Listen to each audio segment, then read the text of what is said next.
اللہ اللہ اللہ۔ داتا صاحب فرماتے ایک ابو مسلم نام کا بادشاہ تھا، اس کے دور حکومت میں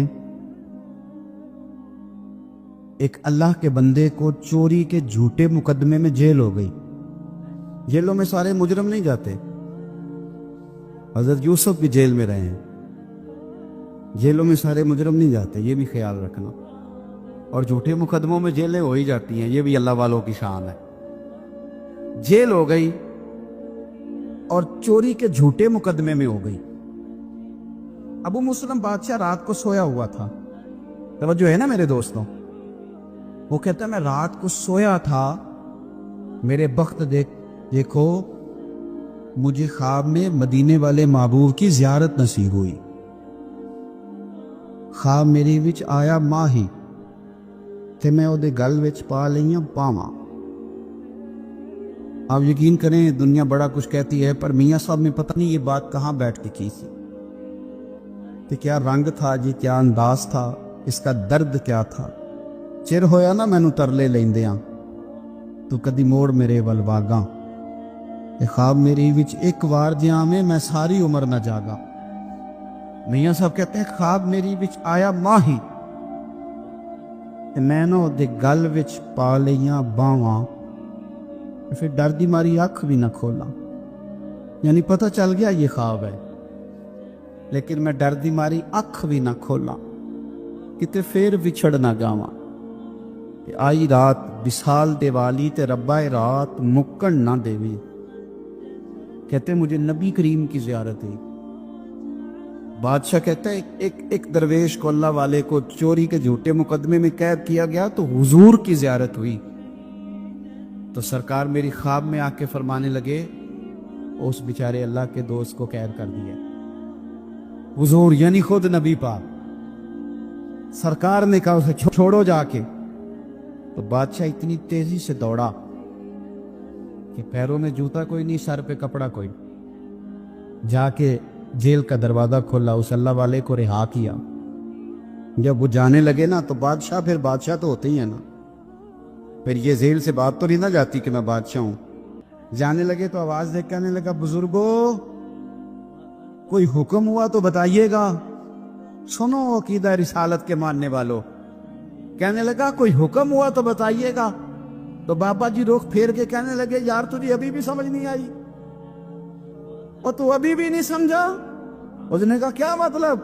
کہنے لگا تو ابھی بھی نہیں سمجھا، مجھے دشمنوں نہ چھیڑو، میرا ہے کوئی جہاں میں، تو ابھی بھی نہیں سمجھا؟ کا کیا مطلب؟ کہنے لگے جو آدھی رات کو تجھے سوتے کو جگا کے بھیجیں، نہ تو جوتا پہن سکے نہ سر پہ کپڑا لے سکے، جو آدھی رات کو تجھے بھیجتے ہیں مجھے وہ کسی اور کی ضرورت رہنے دیتے ہیں؟ حضرت مولا علی فرماتے ہیں اگر تجھے دنیا میں سزا مل گئی تو بچ گیا ہے، سمجھ پھر اللہ کرم کرے گا، آخرت میں سزا نہیں دے گا۔ اور یہ یاد رکھ لے وما اصابکم من مصیبت فبما کسبت ایدیکم ویعفو عن کثیر۔ اللہ فرماتے ہیں دنیا میں تجھے جو بھی تکلیف پہنچتی ہے وہ تیرے ہاتھوں کے کرتوتوں کی وجہ سے پہنچتی ہے۔ ویعفو عن کثیر، فرمایا کثیر گناہ تو میں ویسے ہی معاف کر دیتا ہوں۔ یہ جو تیری زندگی میں دکھ ہے نا، یہ بھی میری قلیل سزائیں ہیں۔ یہ کثیر پر سزا، یہ قلیل ہے، قلیل یہ جو تمہاری زندگی میں تکلیف ہے۔ انسان کو سزا ملتی۔ حضرت فضیل بن عیاض رحمۃ اللہ تعالیٰ علیہ گھوڑے پہ بیٹھے تھے، گھوڑا شرارت کرنے لگ گیا، اچھلنے لگ گیا، کودنے لگ گیا، تو حضرت فضیل بن عیاض نیچے اترے، ایک کونے میں جا کے نماز کی نیت باندھ لی، 2 رکعت نماز پڑھی، پھر دیر تک استغفار پڑھتے رہے، روتے رہے، دعا کرتے رہے، واپس آئے۔ خادم عرض کرنے لگے حضور سمجھ نہیں آئی، گھوڑے نے تھوڑی سی شرارت کی، وہ بدکا ہے، آپ نے اس کو چھوڑا ہے اور چھوڑ کر کے آپ نماز میں لگ گئے۔ تو حضرت فضیل بن عیاض فرمانے لگے جب بندہ اللہ کی نافرمانی کرتا ہے نا تو جو چیزیں اس کی فرما بردار ہوتی ہیں وہ اس کی نافرمانی کرنے لگ جاتی۔ تو مجھے محسوس ہوا تھا کہ میں نے کہیں اللہ کی نافرمانی کی ہے، اس لیے ایسا ہوا ہے کہ میرے گھوڑے نے میری، تو میں توبہ کرنے لگا ہوں اور اب دیکھتا ہوں بیٹھ کے بھلا کیا ہوتا ہے. میں نے سچی توبہ، حالانکہ مجھے یاد نہیں کہ میں کہاں بولوں، پر کھری اور سچی توبہ کی. دوبارہ گھوڑے پہ بیٹھے تو گھوڑا بالکل صحیح ہو کے ساتھ چلنے لگ گیا. میرے بھائی، جب یہ تنبیہ ہے اللہ کی طرف سے، یہ متنبہ کیا جاتا ہے کہ تو بال آدھا بہت ساری جگہوں پہ انسان کو وقتی طور پر اگر سزا مل جائے. نبی پاک علیہ السلام کی خدمت میں ایک صحابی آئے، بات مضبوط کر دوں، واقعہ سنایا ہے نا، تو کچھ لوگ سمجھتے ہیں کہ یہ واقعہ ہے، تو میں ایک حدیث پاک امام بہقی کی لکھی ہوئی عرض کرتا ہوں. نبی پاک علیہ السلام کے ایک صحابی آئے اور ان کا سر پھٹا ہوا تھا، خون بہ رہا تھا. سرکار نے فرمایا کیا ہوا؟ عرض کی حضور ایک عورت جا رہی تھی، میری نظر پڑی، ابھی نظر پڑی ہے کہ میرے آگے ستون آ گیا تو میرے سر پہ لگ گیا. نبی پاک صلی اللہ علیہ وسلم نے فرمایا تیرے لیے خوشخبری ہے، اگر دنیا میں تیری غلطی کی تجھے سزا ملی ہے تو پھر رب تجھے قیامت میں سزا نہیں دے گا. پھر اللہ قیامت میں سزا، بعض گناہ ایسے ہیں جن کی یہاں بھی سزا ملے گی اور وہاں بھی ملے گی، لیکن میرے بھائی پہلی بات یہ ہے کہ اللہ تعالیٰ اس غلطی کی یہی سزا دے لے اور دعا فرمائے اللہ تبارک و تعالیٰ یہاں بھی معافی عطا فرمائے وہاں بھی معافی عطا فرمائے، اللہ درگزر ہی فرمائے. لیکن میرے بھائی ایک تو یہ سزا، ایک سزا یہ ہوتی ہے کہ انسان جب گناہ کرنے لگتا ہے تو اللہ نعمتوں کے دروازے کھولتا ہے، مہلت دیتا ہے. 500 سال تک فرعون کو مہلت دی. کتنے؟ یہاں جو 5 سال حکومت کر لیتا ہے وہ کہتا ہے سب سے قابل میں ہی ہوں، مجھے مہلت جو ملی ہوئی ہے. 500 سال مہلت دی اللہ تعالیٰ. اور فرعون کی قوم پر پتہ عذاب کس طرح کے آئے تھے؟ ٹڈیاں مسلط کر دی اللہ نے. یہ گھومتی نہیں چھوٹی سی، ہم اپنی زبان میں اس کو کچھ لوگ مختلف ناموں سے یاد کرتے ہیں، کوئی مکڑی کہتا ہے، کوئی کچھ کہتا ہے. مسلط کر دی، جاتی نہیں. ان پر بنی اسرائیل کے ان مقابل جو فرعون کی قوم تھی ان پر الزام اس طرح کا عذاب آیا کہ مینڈک مسلط کر دی اللہ تعالیٰ. برتن کھولتے تھے اندر مینڈک نکلتا تھا، دنیا کی ہر دوائی استعمال کرتے تھے لیکن مینڈک نکل آتا تھا. تھوڑا سا سمجھا کرے چیزوں کو. ہمارے رنگ نہیں زیادہ گورے کہ ہم پر عذاب نہیں آتا. کوئی بہت زیادہ اللہ تعالیٰ معاف فرمائے دولت نہیں جمع کرا بیٹھے شاہی خزانے میں کہ ہم سے پوچھا نہیں جائے. یہ مہلت ہے، مہلت کو مہلت سمجھو. پر جب پکڑ آتی ہے نا اللہ کریم کی، میں نے دیکھا 1 کروڑوں روپیہ، 6 اولادیں. ایک شخص کے بچے باہر سے آ رہے تھے، وہ بندہ بیمار تھا. مجھے کہنے لگا حضرت جی دعا کریں میں ان کے آنے سے پہلے مر جاؤں ورنہ آ کے مجھے مار دیں گے. دعا کریں. اتنی بے سکونی، کروڑوں روپیہ پڑا ہے تو یہ عذاب نہیں؟ کوئی ضروری ہے کہ پتھر ہی برسیں گے تو سمجھ آئے گی؟ یہ جو سگا بیٹا بوڑھے باپ کے قریب سے گزر جاتا ہے، سلام نہیں لیتا تو اس کو عذاب نہیں سمجھتے؟ یہ جو امت کی بیٹیاں، امت کی بچیاں، ہماری بچیاں ایک سال کے اندر 75 ہزار بچی ایک ڈویژن سے بھاگ کے شادی کر رہی ہے اور ایک صوبے سے. تو اس کو آپ اللہ کا عذاب نہیں سمجھتے؟ یہ معمولی بات ہے. نہیں ہمارے رنگ ہو رہے ہیں، ہم بڑے سمارٹ ہیں. 1500 سال مہلت دی نوح علیہ السلام کی قوم کو. کتنے سال؟ بول کے بتائیے، بول کے دوبارہ بولیے. 1500 سال. کوئی آدمی اپنی سمارٹنس پہ خوش نہ ہو جائے کہ 20 سال ہو گئے میں تو نافرمانی بھی کر رہا ہوں، روٹی بھی پک رہی ہے، میں تو حرام بھی کھا رہا ہوں، پھر بھی سب ٹھیک ہے. 1500 سال مہلت دی. پھر حضرت نوح کہنے لگے اللہ میں نے تو بڑا سمجھایا، نہیں باز آتے. تو رب کریم نے فرمایا کشتی بناؤ. اللہ کے پیغمبر کشتی بنانے لگے تو قوم مذاق اڑانے لگی. اب کیا کرنے لگے ہو؟ اب کشتی بنانے لگے ہو، خیر تو ہے، قوم مذاق اڑا رہی ہے. حضرت نوح علیہ السلام کا آپ نے کشتی بنائی، پانی کہاں سے نکلا؟ نہ بارشیں ہوئی نہ سیلاب آئے. ایک تندور تھا، اس کے اندر سے پانی نکلنا شروع ہو گیا.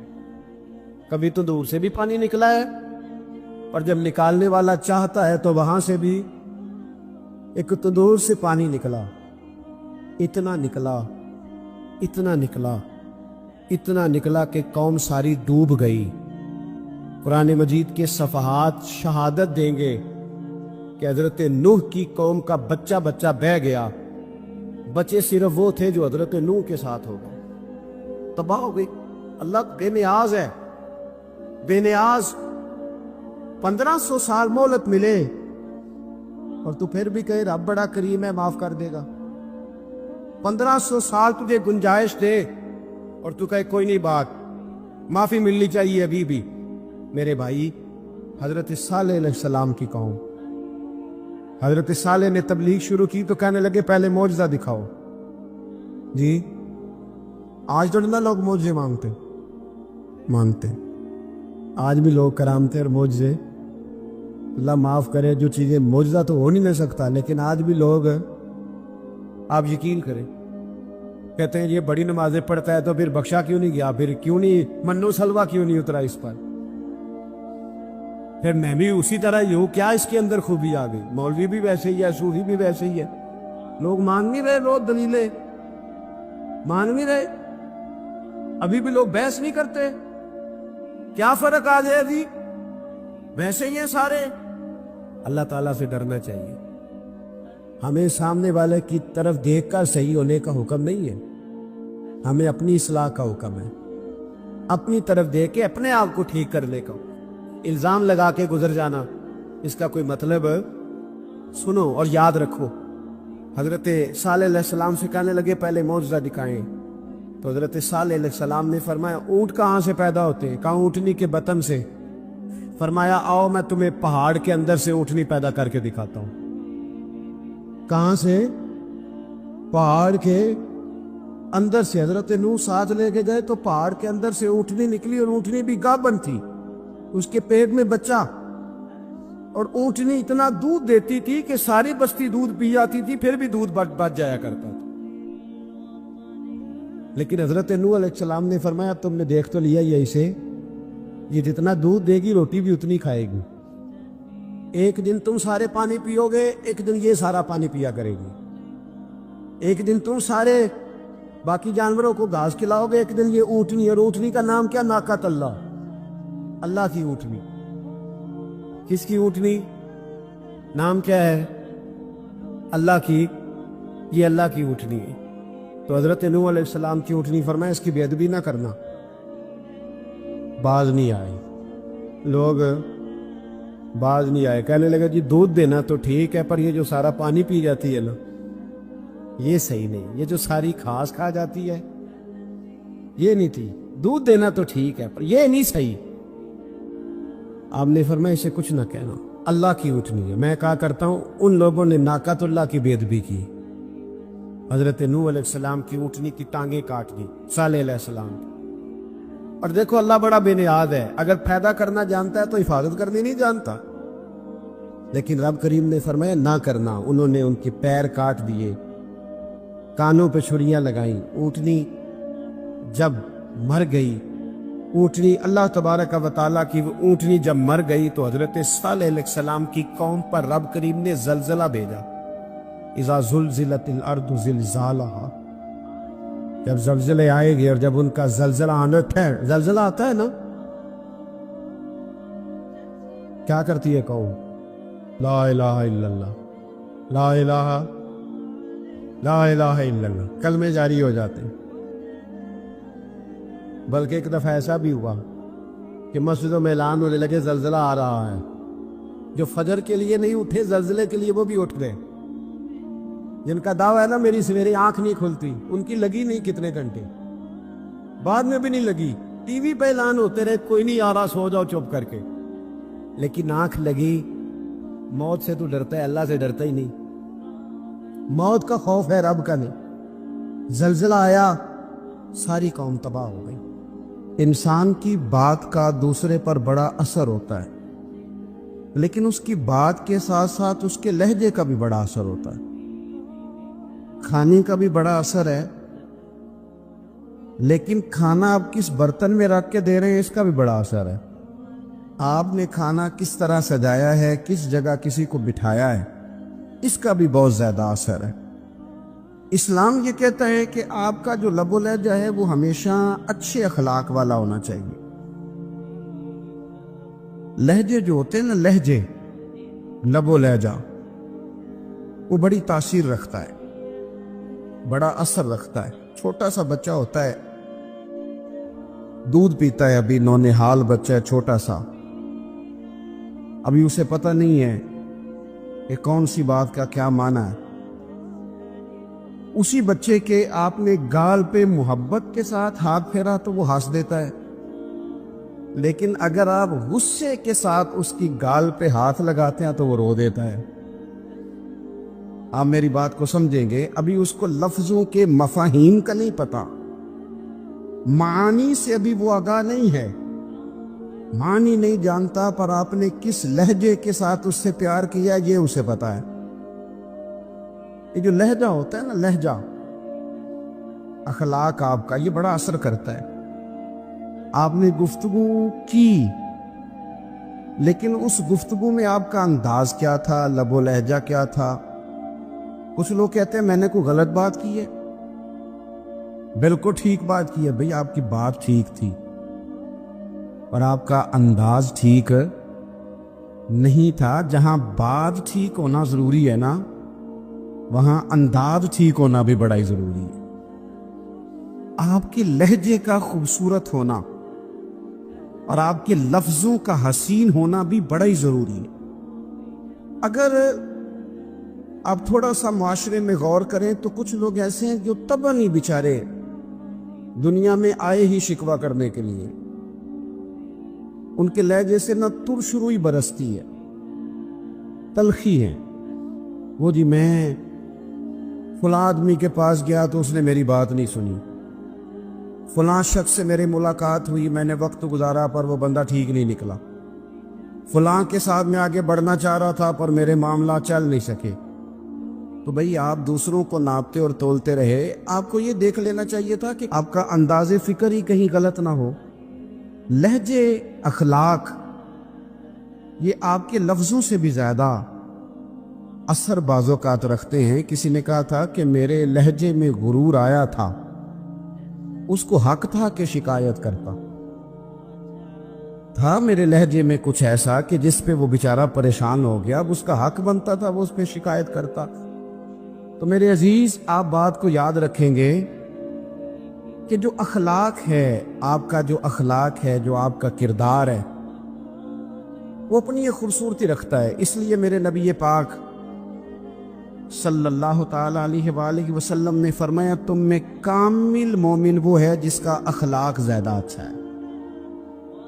جو کہانیاں زیادہ سناتا ہے وہ نہیں، جو اپنی خدمات زیادہ بتاتا ہے وہ نہیں، جو باقی سب کی نفی کر کے کہتا ہے کہ دنیا میں کوئی بندہ ٹھیک نہیں، صرف میں ٹھیک ہوں، وہ والا بندہ نہیں، بلکہ فرمایا جس بندے کا اخلاق زیادہ اچھا ہے۔ اخلاق دیکھیں، یہ جو آپ کا لہجہ ہوتا ہے نا، یہ بہت زیادہ اثرات مرتب کرتا ہے آپ کے گھر پہ بھی، باہر بھی۔ آپ اگر اپنی گفتگو میں باڈی لینگویج کو تھوڑا سا اچھا رکھیں، کچھ لوگ ایسے ہوتے ہیں جو بات بڑی صحیح کرتے ہیں پر کچھ زیادہ ہی باتیں کرتے ہیں، تو وہ زیادہ باتیں کرنے کی وجہ سے ان کی جو صحیح باتیں ہوتی ہیں ان کا بھی وزن خراب ہو جاتا ہے، کیونکہ وہ زیادہ باتیں کرتے ہیں، ہر وقت بولتے ہیں، ہر وقت بات کرتے ہیں، تو جب وہ ٹھیک بات بھی کر رہے ہوں تب بھی ان کی بات کا لوگ اثر قبول نہیں کرتے۔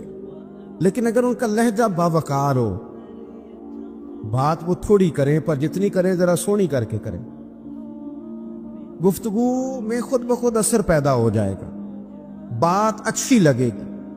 اخلاقی رویے اگر لوگوں کے زیادہ اچھے ہو جائیں، ایک تو مسکرانے کا بل کوئی نہیں آتا، اس کے پیسے کوئی نہیں لگتے، اور یہ بھی شکر ہے ابھی تک اس پر ٹیکس بھی کوئی نہیں، یہ بھی مقام تشکر ہے۔ تو اگر آپ بات کریں اور اس میں تھوڑی سی مٹھاس پیدا کرنی، آپ تھوڑی سی بات میں نا مٹھاس، میرے ایک کلاس فیلو ہیں تو وہ تقریر کر رہے تھے اور میں سن رہا تھا، تو مجھے بعد میں کہنے لگے آپ تبصرہ کریں میں نے کیسی تقریر کی ہے، یہ ہوتا ہے نا جی، بعض اوقات دوست بیٹھتے ہیں بے تکلف تو کئی دفعہ کچھ باتیں ایسی ایک دوسرے کے ساتھ کرتے ہیں، تو مجھے کہنے لگے آپ بتائیں کہ میں بات کر رہا تھا تو کیسی تھی؟ تو میں نے کہا جب آپ بات کر رہے تھے تو میں ڈر رہا تھا، مجھے لگ رہا تھا کہیں آپ لڑ نہ پڑے۔ بھئی آپ اطمینان سے بات کریں، آپ تسلی سے بات کریں، آپ خندہ پیشانی کے ساتھ بات کریں۔ میرے نبی پاک صلی اللہ تعالی علیہ وسلم نے فرمایا، مسلم شریف کی حدیث ہے، حضور فرماتے ہیں نیکی کو کبھی چھوٹا نہیں سمجھنا، نیکی کو حقیر نہیں سمجھنا، کچھ نہ ہو سکے تو اپنے بھائی سے مسکرا کے بات ہی کر لیا کرو، بات کرو تو تمہارے لہجے میں ترش روئی نہ ہو۔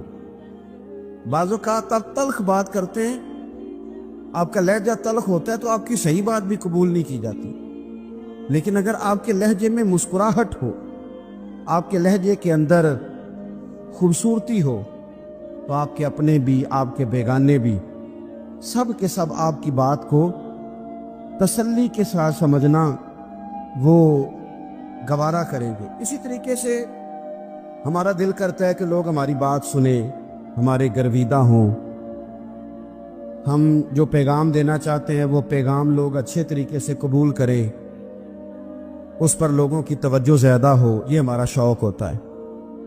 اور دنیا میں اب تو فیمس ہونے کا شوق بڑا بڑھ گیا ہے، اب بڑا بڑھ گیا ہے۔ اب تو لوگوں کو نا، شاید لوگ مقبولیت اسی کا نام لیتے ہیں کہ میرے اتنے لائکس ہیں، اتنے فالور ہیں، اتنے سارے لوگ ہیں تو شاید میں بڑا مقبول ہوں۔ یاد رکھنا، قابلیت سے زیادہ قبولیت ضروری ہوتی ہے۔ فالور کیا کریں گے اگر رب بھی راضی نہ ہوا تو؟ لائکس کیا کریں گے؟ اگر تو قبول ہو جائے تو پھر چلو کسی لائکس کا بھی فائدہ ہے، کسی فالور کا بھی، اور اگر قبول نہ ہو تو پھر کوئی فائدہ جنوں پریتم اپنا آنکھے ہی نہ، وہ اجے سہاگن ہو ہی نہیں، تو جب وہ قبول کر لے پھر تو بڑی بات ہے، اور اگر قبولیت نہ ہو تو پھر بڑے بڑے مجمع بھی کوئی فائدہ نہیں دیتے۔ ہماری خواہش ہوتی ہے کہ لوگ ہمیں جانیں، لوگ ہمیں پہچانیں، ہمارا بڑا نام ہو، ہمارا بڑا ذکر ہو، ہمارے بڑے تذکرے ہوں۔ تو میرے نبی پاک صلی اللہ تعالیٰ علیہ وسلم نے ارشاد فرمایا، حضرت ابو ہریرہ رضی اللہ تعالیٰ عنہ روایت کرتے ہیں، حضور فرمانے لگے، تم مال کے ذریعے لوگوں کو اپنا گرویدہ نہیں بنا سکتے، پیسے دے کے لوگوں کو پیچھے نہیں لگا سکتے، کتنے کو دو گے؟ لیکن نا پیسوں سے تو بندے کا لالچ شروع ہو جاتا ہے، ایک دفعہ دے، پھر دوسری دفعہ دے، پھر تیسری دفعہ دے، روز دیں گے تو بندہ راضی ہوگا، اور اگر آپ نے 99 دفعہ دیا، ایک دفعہ نہیں دیا تو وہ ناراض ہو جاتا ہے، تو کتنا کو لالچ پورا کریں گے؟ تو حبیب پاک علیہ الصلوۃ والسلام فرمانے لگے، تم پیسے دے کے لوگوں کو اپنا گرویدہ نہیں کر سکتے، ہاں خندہ پیشانی سے، حسن اخلاق سے ملو گے تو لوگ تمہارے گرویدہ ہو جائیں گے۔ تمہارا اخلاق، تمہاری خندہ پیشانی، تمہارا اچھا کردار، یہ لوگوں کو گرویدہ کر سکتا ہے۔ مال و دولت سے لوگ گرویدہ نہیں ہوتے۔ تو ہمارا وہ جو روزمرہ کا لوگوں کے ساتھ تعلق ہے، لب و لہجہ ہے، میں نے دیکھا ہے بہت سارے لوگ ایسے ہیں جن کے ساتھ لوگ آنا جانا، ملنا بیٹھنا آہستہ آہستہ چھوڑ دیتے ہیں، اور وہ کس لیے چھوڑ دیتے ہیں؟ وہ ان کے رویے کی وجہ سے چھوڑ دیتے ہیں، ان کے انداز فکر کی وجہ سے چھوڑ دیتے ہیں، ان کے شکووں کی وجہ سے چھوڑ دیتے ہیں۔ مزاج ہوتا ہے نا ہمارا کہ ہمیں شوق ہوتا ہے تعلق زیادہ لوگوں کے ساتھ ہو، اور پھر یہ بھی شرط ہوتی ہے کہ میں جس کے پاس جاؤں وہ مجھے یہی کہے کہ تو میرے ساتھ ہی پیار کر۔ ایک صاحب مجھ سے کہنے لگے کہ یہ میں محفل کراتا ہوں، آپ بھی تشریف لائیں، اور میں 20 علماء کو بلا چکا ہوں، اور بڑے بڑے نامور نام انہوں نے میرے سامنے لیے۔